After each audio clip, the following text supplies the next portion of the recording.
At first, I was scared, but then I started to enjoy it.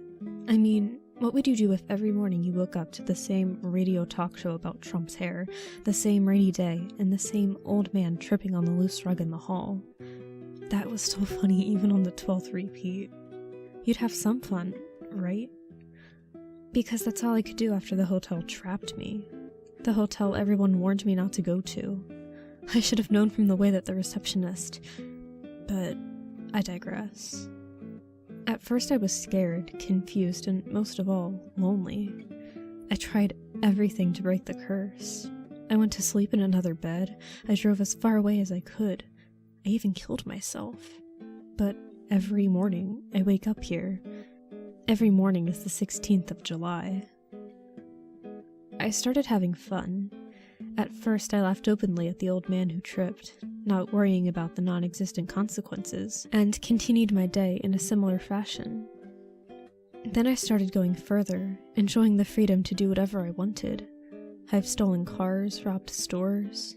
I don't mean to brag, but there aren't too many guys left in this town that I haven't managed to seduce. After a few attempts, of course. The world was my bitch, and I could do whatever I wanted to whoever I wanted. The old man was always my first target, though.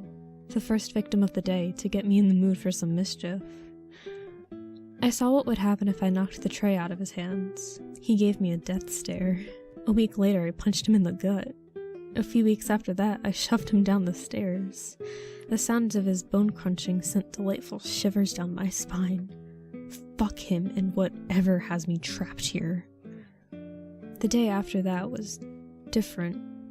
When I opened my door, the man was not walking down the corridor, about to trip on the rug. He was standing at the end of the hall, staring at me.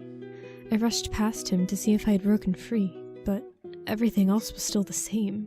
The next day, he was staring at me again, only this time he was standing closer. I yelled at him to fuck off and I left. The next day, he was closer still, and closer, until one repeat I awoke to him standing in my room, staring at me. I started beating him, stabbing him, strangling him, anything to try to get him away. But every morning he got a little closer. Every morning his face got a little angrier.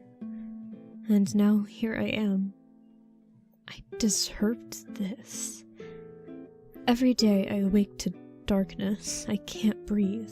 There's a pillow over my face. I've lost count of how many times I've died and reawoken. I thrash and squirm and panic, but his strength is too much. Is this hell?